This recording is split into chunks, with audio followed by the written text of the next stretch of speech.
This one I'm going to have to search a little bit more for the shoulder. There it is. But my straddle stays fixed. My knees are locked, my toes are pointed. Just focus on keeping this left elbow, left shoulder in. Now I've been a little bit slack with my one-arm handstand training. I'm going to up it from yesterday. So I started yesterday, no, actually the day before yesterday.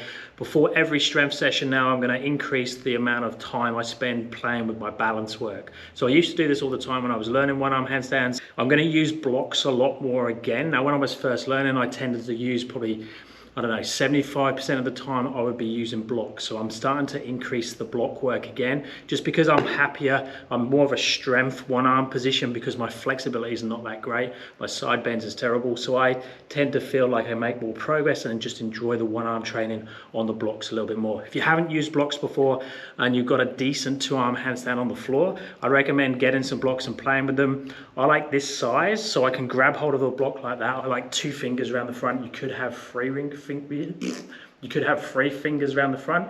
I prefer 2 fingers. I don't like the blocks that are not so high. So see there, my little finger's not touching the floor. Some blocks are very, the depth isn't that deep.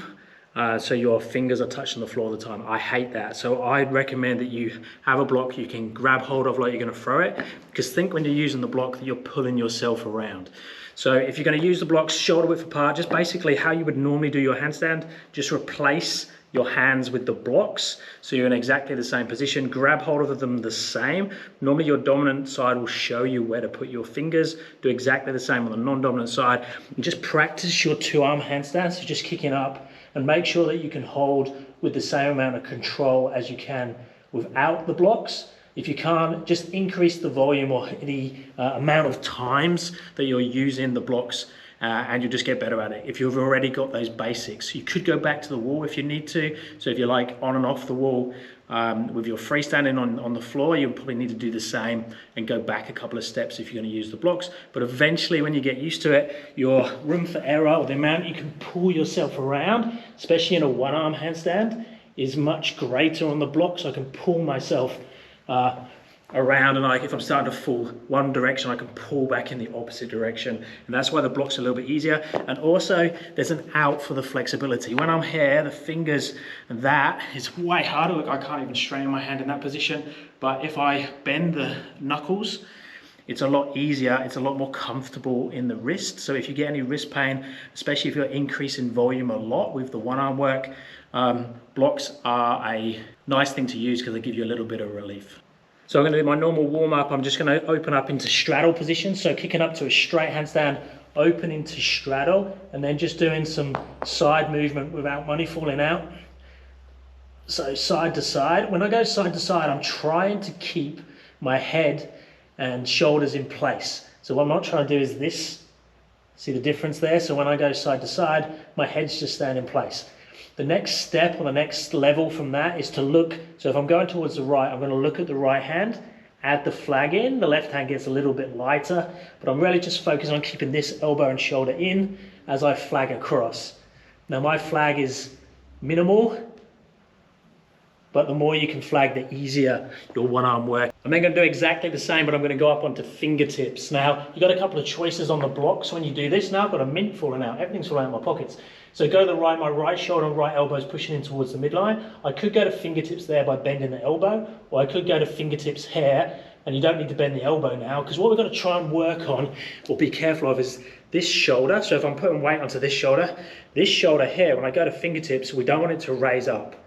So the beauty of being on the blocks is I can go down to there and it doesn't have to raise up because I've got this height difference. But if I go down and go onto fingertips, the same as it would do on the floor, it hikes this shoulder up. And already then, normally this top leg is buckling you and taking you in that direction. So I'm just going to go with some 10-15 second holds on each side at fingertips. Oh, if I can get into handstand.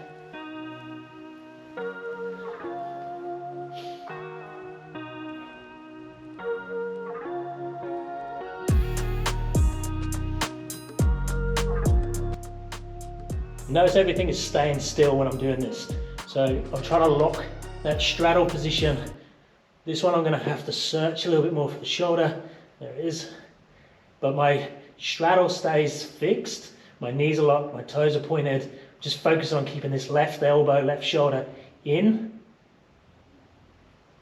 and ideally, or aim to get back to your 2-arm handstand every time. If you always exit out the side, it's sort of teaching you a bad habit, teaching you you're going in that direction. You want to always feel you're coming back towards the midline. So when I'm going over to the right, elbow, shoulder in as I go up to fingertips, but this is the controller. What we don't want is this the controller, or definitely not the legs is the controller. Next, I'm going to go to one finger, so exactly the same, 5 to 10 second hold, but one finger on the block or on the floor. Doesn't matter really which one, just make sure that opposite shoulder is not being silly. Let's do bad side first. So ideally to fingertips. Oh, that didn't work. So let's try again. Elbows in, up on the fingertips, one finger. 1, 2, 3, 4, 5, 6, 7, 8, 9, 10, over to the happy side. And you just see there, it's just a lot more comfortable. It might not look as nice. Sometimes the right side looks worse, but the balance and the amount of weight I have in this finger is a lot less. And making sure I come back to 2 arms each time. The next I'm going to do exactly the same, go to that one finger there or there, and then I'm just going to take the finger away for a second and go back again. So the goal with this one is for nothing to change, whether it's there. So what we don't want is this. So everything moving, we just want to have that one finger go. Just count 3 or 4 reps of that, up to 10 maybe. If you can do 10, you'll be able to definitely go to the next stage. Same thing on the opposite side. Now you might need to, so everything I've done so far has gone, do the thing on one side, do the thing on the other side, come back down. If you're still learning, what I would do is go one side, do the thing, go back to middle, come back down, have a rest, and then do the same thing on the other side. So you have a rest in between each one. So go to bad side first, get that shoulder in, elbow in, finger away, back. See, there's a lot of messing about with that side. Hopefully what you'll see with this side is less messing.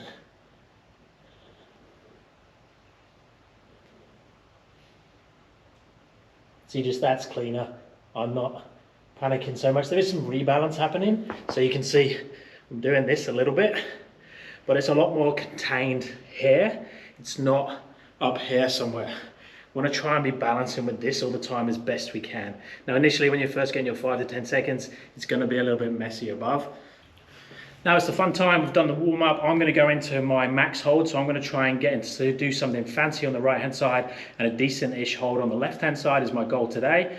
You might just be going into getting as much time as you can into your 1-arm handstand and then back again. Just try and find that control and come back to 2 arms for it to count, whatever your level is.